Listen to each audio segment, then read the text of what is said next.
It is one of the most memorable time and phase of your life. It will never return. There is no rehearsal in life.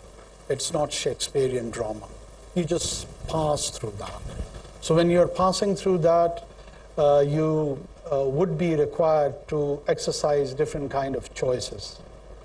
You will be committing and making wrong choices. Don't be afraid of that. Be candid, be bold, take and make and apply your mind for a good choice. You may end up making a bad choice, but that is part of your learning process. That's how we learn. If we do not commit mistakes, what we're going to do and how we're going to learn. One of my favorite movies is, I'm forgetting the name of the movie, but I remember the character Al Pacino, where he goes to the New York, and in the last scene, he plans to commit suicide, and there is a college boy which he takes along, scent of a woman. Here we go. He has a good memory. and during that scent of a woman, the last scene in which he talks about that free spirit, that is where actually human soul and centrality lies. Any religion, any secular philosophy, any social outlook is for and should be for the exploration of that human inner.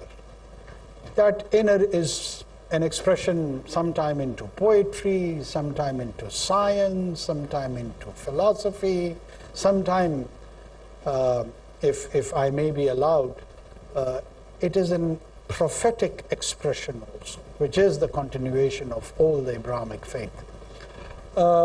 This human expression is collectively owned by all of us.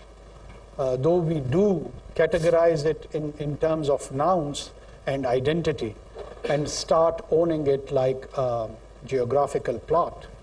And that's the way we are. We humans probably are being programmed that way. We have that sense of ownership. I am Pashtun, Kakar, Awab, Sardar, Pakistani, so on and so forth. Revolving around this identity question, we do translate so many things. But here, what is this place? I was so impressed when I just had a brief interaction with the faculty and the rest of your management. For the first time, I realized that there is a place in Pakistan which is actually contributing towards creating knowledge.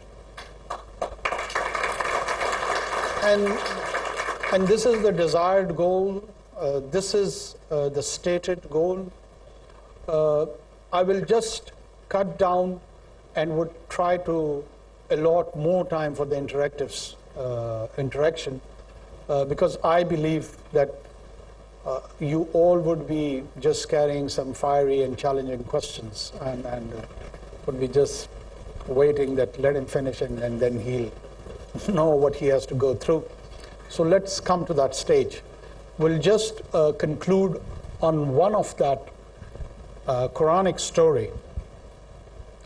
I'm sure many of you, if not all of you, have gone through that initial chapters of the Quran in which Surah Baqarah, there is a narration of a story about the creation of Adam. And the point of contention comes from the angels, and the angels do not complain actually, but in a way they are mesmerized or they are surprised. Why are you creating something which is going to shed blood? That sort of impression do you get from those ayats.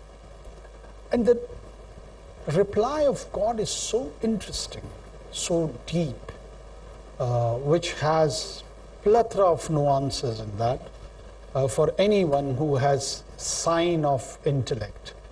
And he tells them that you do not know what I know, and asks Adam, can you narrate their names? And according to the story goes on, and then he starts telling the names of the things. So like he's putting nouns, he's thinking, he's conceptualizing. And in that conceptualization, he is giving birth